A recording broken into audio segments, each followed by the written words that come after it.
louvando ao Senhor com o hino de número 4, a Deus demos glória. Convido a todos a prestar em pé, nós vamos louvar ao Senhor.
Hoje, depois de alguns meses, nós vamos ter a celebração da ceia novamente, e por isso nós estamos cantando e vamos cantar hinos relacionados à ceia do Senhor, ao sacrifício de Jesus Cristo por nós lá na cruz do Calvário.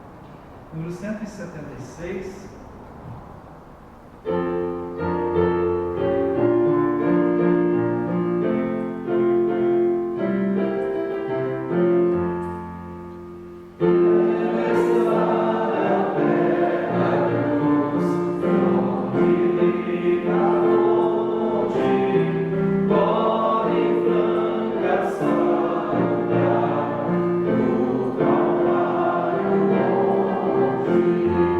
Sim, a cruz.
19h30. Aos sábados, os jovens, nas quartas estamos já presencial, fazendo tudo presencialmente. No sábado, os jovens estão se reunindo de maneira online, às 20 horas, todo sábado.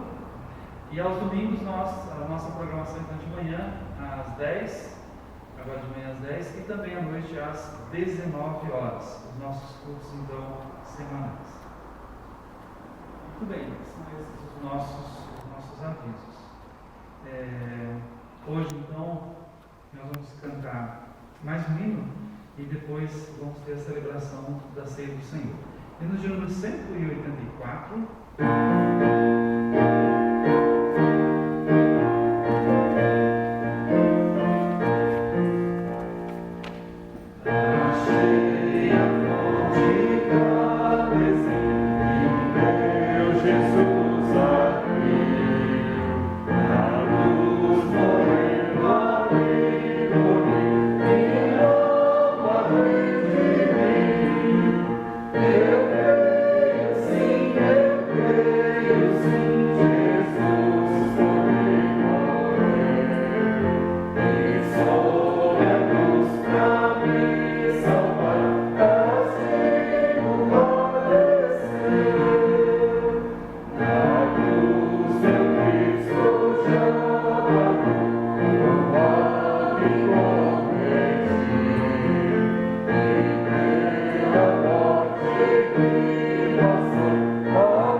Todos os irmãos vão abrindo, Daniel capítulo 9.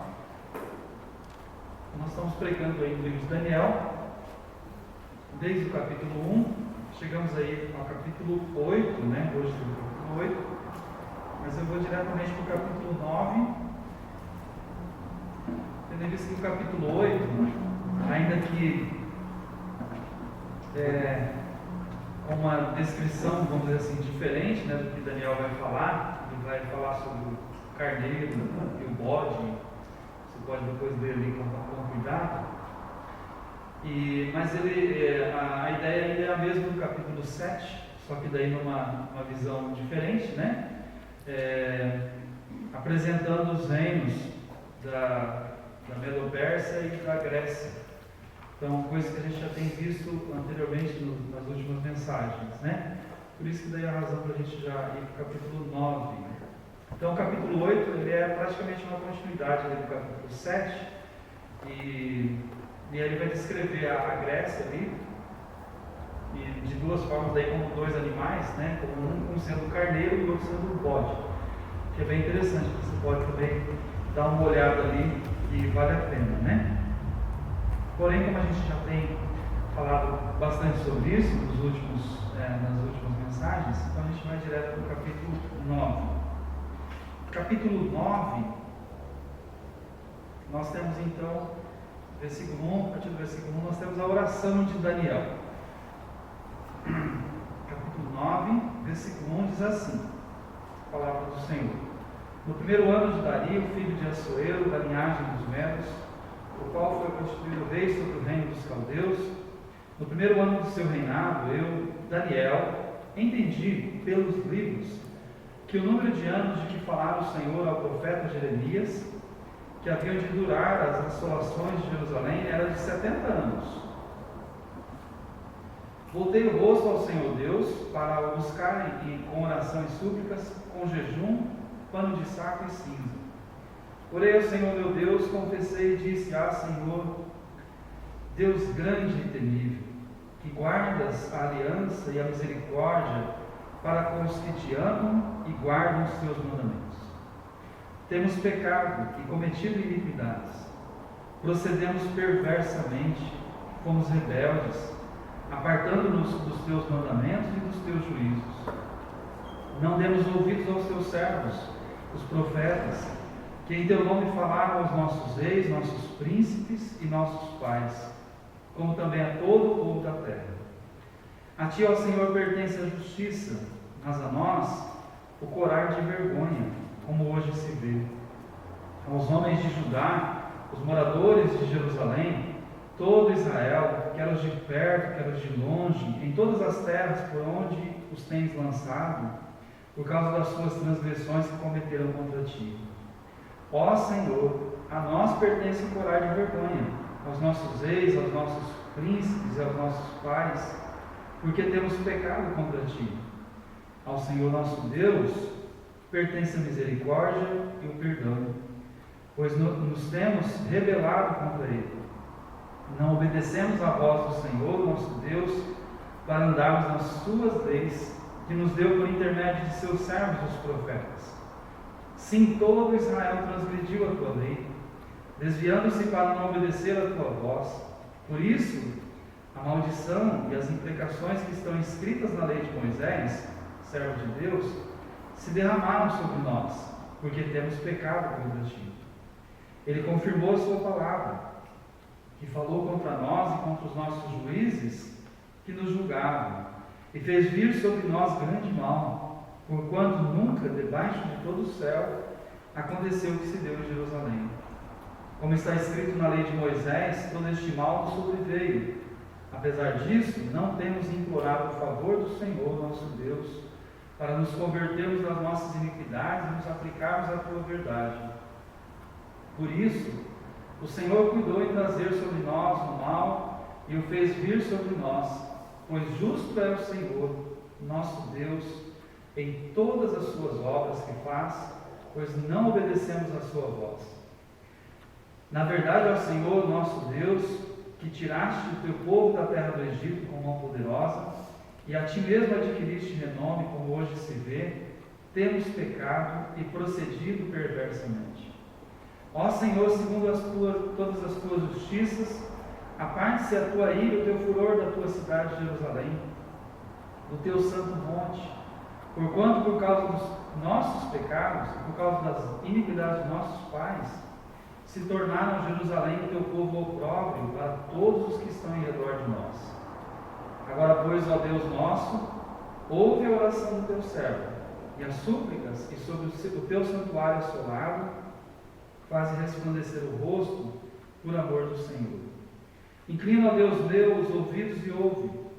Abre os olhos e olha para a nossa desolação e para a cidade que é chamada pelo teu nome. Porque não lançamos as nossas súplicas perante a tua face, fiados em nossas justiças, mas em tuas muitas misericórdias. Ó Senhor, ouve. Ó Senhor, perdoa. Ó Senhor, atende-nos e age. Não te retardes por amor de ti mesmo, ó Deus meu, porque a tua cidade e o teu povo são chamados pelo teu nome. Vamos orar?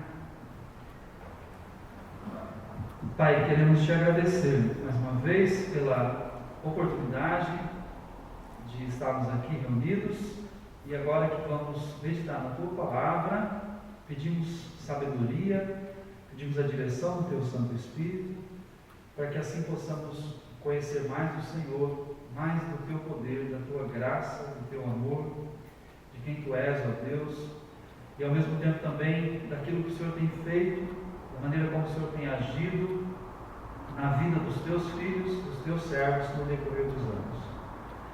Abençoa-nos, ó Deus, e dirige-nos nesse tempo que vamos agora meditar na Tua Palavra. Oramos em nome de Jesus. Amém? Muito bem, Daniel capítulo 9, nós temos do versículo 1 ao versículo 19, a partir do versículo 4 especialmente, nós temos a oração de Daniel. A vida de Daniel, a gente pode dizer, olhando, lendo o livro, fazendo uma leitura sobre o livro de Daniel, meditando no livro de Daniel, a gente pode dizer assim muito tranquilamente que existiam duas coisas que eram práticas comuns na vida de Daniel e pilares, vamos dizer assim, da vida dele, e que deve também, de certa forma, que é um alento e é um encorajamento para as nossas vidas, que são praticamente a base, também de uma vida com o Senhor, uma vida de intimidade com o Senhor, uma vida cristã no dia a dia, que são o quê? São a oração e a palavra do Senhor. Existem duas coisas que eram chaves na vida de Daniel: orar e meditar na palavra do Senhor, conhecer a palavra do Senhor. A oração é muito clara, assim, a gente vê em todo o livro de Daniel orando, Daniel buscando a presença do Senhor. Ele tinha até por prática um costume de 3 vezes ao dia, diz a Bíblia, orar. Ele foi lançado lá na cova dos leões porque ele não deixou de orar. Ele não abriu mão disso na sua vida, de falar com Deus, de ter esse momento de comunhão com o Senhor. Por isso ele foi lançado na cova dos leões. Essa foi a estratégia dos seus inimigos, para que ele pudesse ser levado à cova dos leões. Mas desde muito adolescente, desde jovenzinho, a sua vida é pautada pela oração. E por isso esses momentos estão registrados nas Escrituras, no seu livro, dessa comunhão que ele tinha com Deus, a ponto também aqui no capítulo 9 a gente ter também mais um momento dele de oração, ele dizendo: olha, eu orei a Deus em tal momento lá, faz a localização do templo, na época dos Medos, Dario era quem já estava governando. E aí eu orei ao Senhor, eu busquei a presença do Senhor, e ele descreve até a oração dele junto ao Senhor, na presença do Senhor. Então a oração é algo muito vital na vida dele, que a gente vai destacar um pouquinho, hoje de manhã. E a segunda coisa era a questão da palavra do Senhor. Ele amava a palavra do Senhor, ele amava os ensinamentos, os preceitos, os mandamentos da palavra do Senhor, Tanto que isso nesse momento agora é chave na vida dele, porque ele diz assim que no versículo 2, no primeiro ano do seu reinado, no reinado de Dario, ele diz: eu, Daniel, entendi pelos livros que o número de anos de que falara o Senhor ao profeta Jeremias, que haviam de durar as assolações de Jerusalém, era de 70 anos.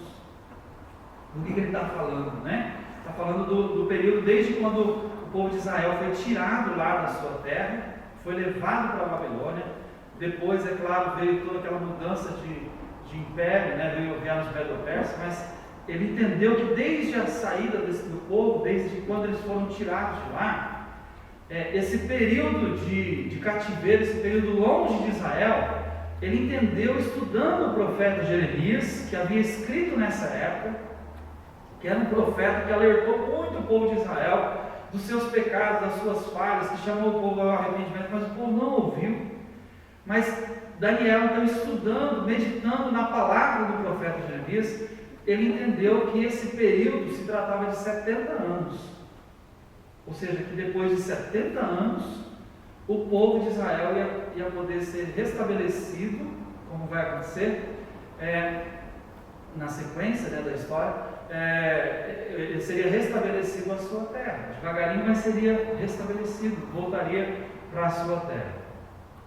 Agora, nota como que ele diz: entendi pelos livros. Olha que interessante, no capítulo 7, 8, você vê ele tendo uma visão, a gente viu semana passada, no capítulo 7, a visão que ele tem do céu, da presença de Deus.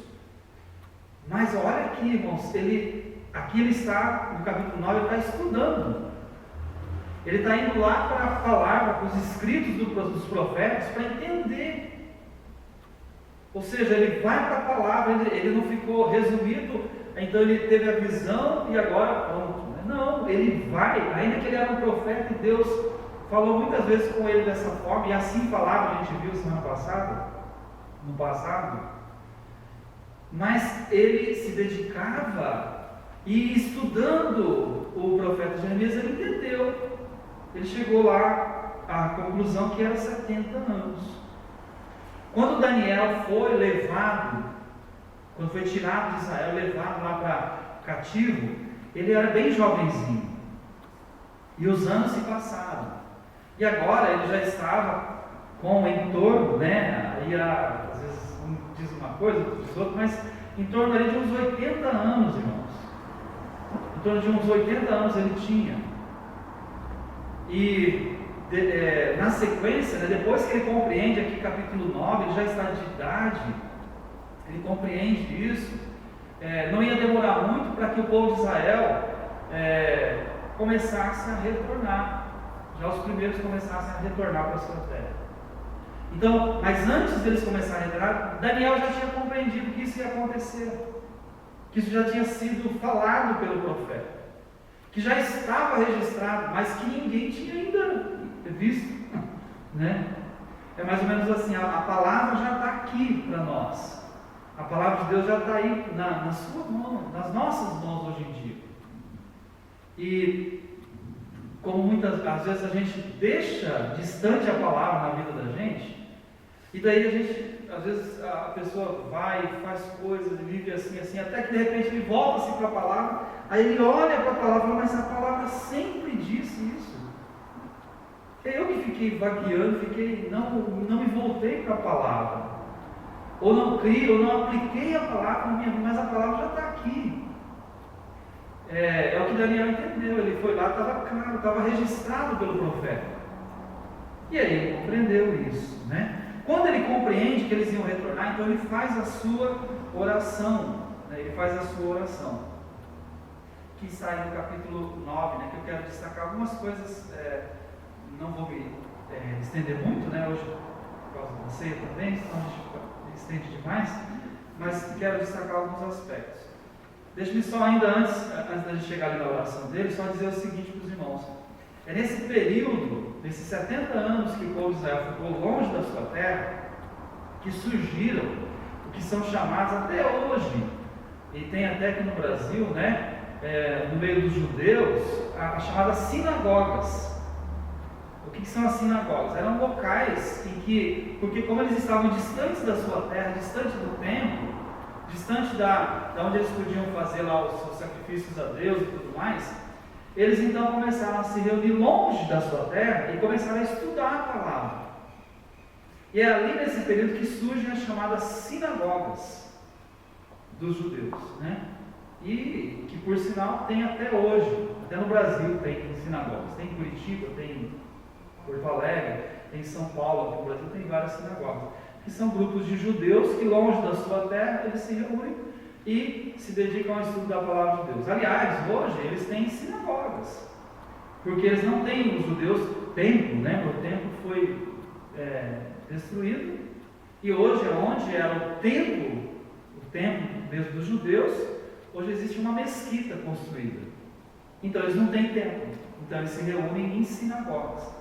Mas aonde que surge a sinagoga? Surge nesse período aqui do exílio da Babilônia, porque eles estavam longe da sua terra, longe do templo, e aí então eles começam a fazer os estudos da palavra, reunidos, né, reuniam os grupos lá de judeus e assim estudavam, e acabou se tornando aquilo que é chamado de sinagoga. Volto para capítulo 9, na oração de Daniel, e aí na oração de Daniel, que eu diria ser uma oração muito bonita, né? Ainda que é uma oração de confissão, de contrição, mas ela revela muito o coração de Daniel. Aliás, as nossas orações, elas também revelam o nosso coração. Elas revelam aquilo que está no nosso pensamento, aquilo que está na nossa mente, né? E E Daniel aqui mostra, ao orar e deixar registrado para nós, né, inspirado pelo Espírito Santo, a sua oração. Então nós podemos entender um pouco da sua vida, da sua intimidade com Deus, da sua espiritualidade, né, desse momento com o Senhor que ele tem. E aí Daniel então faz a sua oração. A oração de Daniel é uma oração, só de você ler, você percebe que Daniel, ele ora realmente, e ele ora em plena certeza de que ele está falando com Deus mesmo. Ele sabe que está falando com o ar, não sabe que está falando, ele não está pensando que está falando para ele mesmo. Ele sabe, ele se dirige como se Deus estivesse ali diante dele. Na verdade, isso deveria ser, as nossas orações devem ser assim. Quando você ora, a gente tem que ter a consciência, a gente sabe que Deus, né, sabe que Deus é onisciente, onipresente, Ele está presente, Ele conhece o nosso coração. Mas quando você se dirige a Deus, a gente tem que ter a reverência, e não somente a reverência, mas essa atitude de saber que você está diante de Deus e você está falando com Ele. Que bênção, né? Você está diante do Rei dos Reis, do Senhor dos Senhores, o Criador, o Sustentador, aquele que é nosso Pai. Interessante que você não consegue falar nem com o Hildebrand, como se eu soubesse, talvez consiga, né, seu trabalhando na prefeitura, né? Mas não, você tem que marcar um horário, e olha lá se eles vão te atender. Falar então com o Moisés, nem dá agora, né? Também está com Covid, né? Orar por ele também, né? Mas é mais difícil ainda, que são autoridades, pessoas que têm. E aí nós réis mortais, como é que você vai falar com pessoas assim? Falar com o Bolsonaro, então aí pronto, né? Aí chegou, né? Não tem como mesmo. Mas irmãos, olha só, que Hildebrand, que nada, que Moisés, né? Claro, com todo respeito à autoridade deles e, né, o trabalho deles, a gente deve orar por eles, cada um deles. Mas você pode chegar diante, hoje, nesse momento, na sua casa, aqui na igreja, onde você está ali, porque Deus conhece teu pensamento, teu coração. Você pode chegar diante do Rei dos Reis, do Senhor dos Senhores, e abrir o seu coração e falar com Ele, porque Ele ouve a oração dos justos, Ele ouve a oração dos seus filhos, Ele ouve o seu clamor, e melhor ainda, irmãos, Ele conhece tudo que está no teu coração, Ele conhece tudo que você está passando, Ele entende perfeitamente, Ele sabe das tuas dores antes de você falar, Ele sabe muito mais da tua vida do que você mesmo. E aí você pode chegar diante dele e falar, e derramar a sua alma.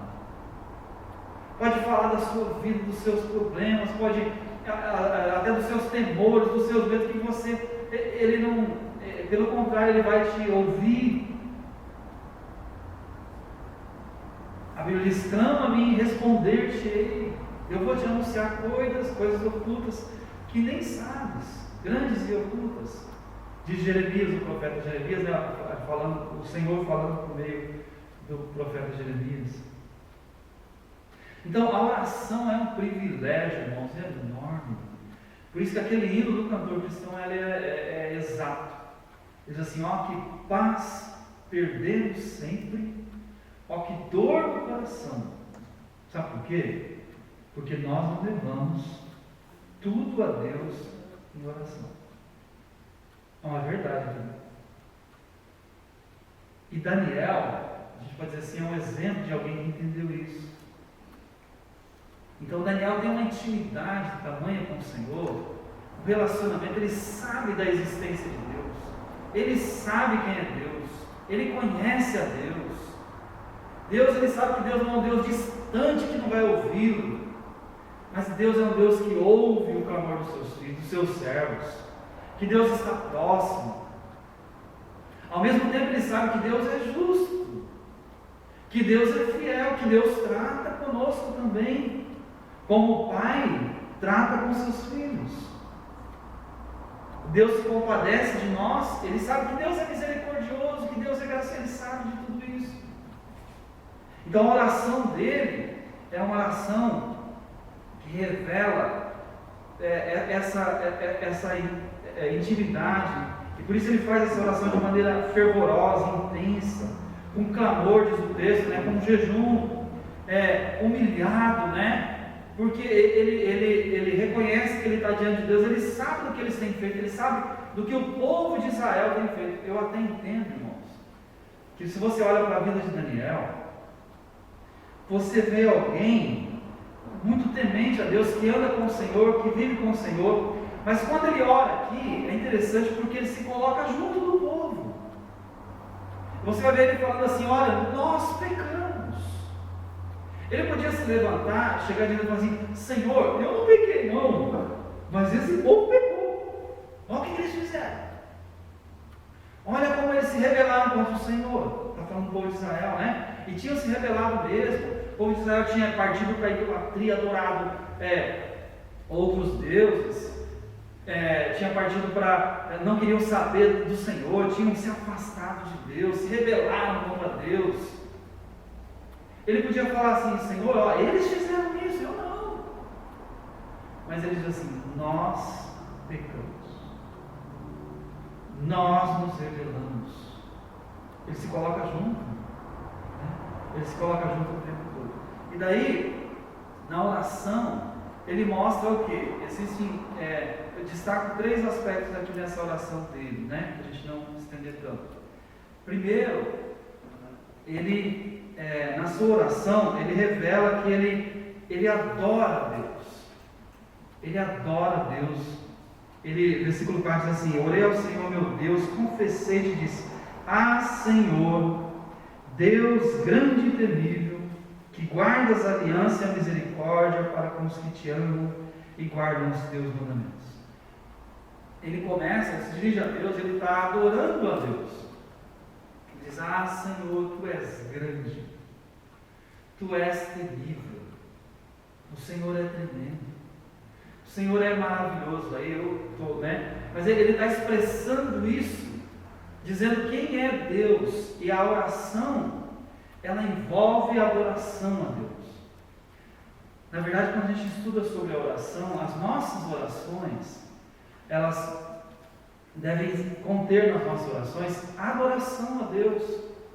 A adoração ao Senhor deve ser algo central na oração.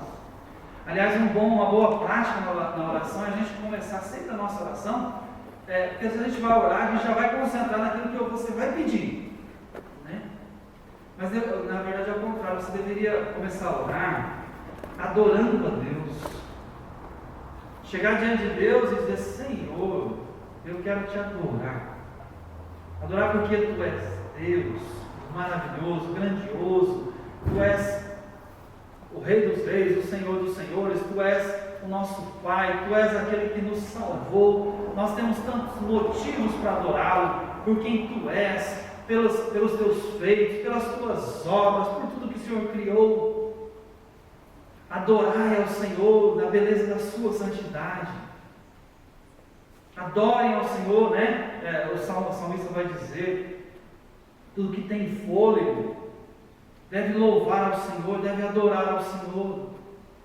Então você deve se dirigir a Deus e ter alegria em fazer isso. Senhor, eu estou aqui para adorar o Senhor, porque o Senhor somente é Deus, grande e temível. E Daniel faz isso.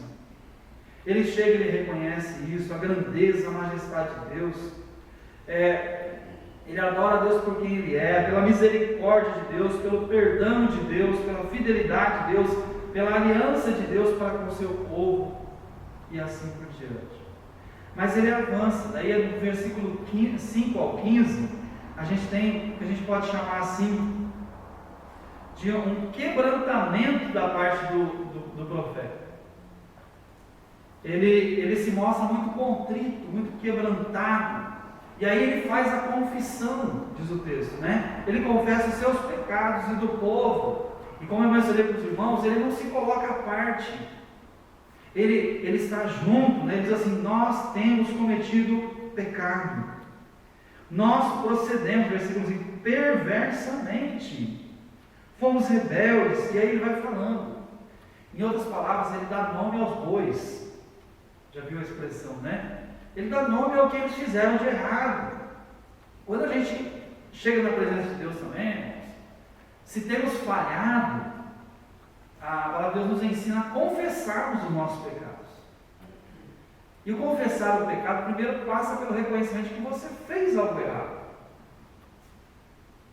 Você chegar, Senhor, olha, perdão pelos meus pecados. Amém. Mas quais pecados? O que você fez de errado? Então ele diz assim, nós fizemos coisas perversas. Nós procedemos errado. Nós nos afastamos do Senhor. Está vendo? Ele está dando nome. Nós não demos ouvidos aos teus mandamentos. Não ouvimos a tua palavra. Ou seja, a gente ouviu o coração da gente, ouviu o nosso sentimento, mas a gente não ouviu o Senhor, não. Então ele vai dando nome aos seus erros, vamos dizer assim, né? A confissão dele então é específica, né? E por isso ele, quando ele chega ao ponto que ele diz assim, Senhor, eu chego a ficar até corado, ou seja, de vergonha do que a gente fez. Sabe?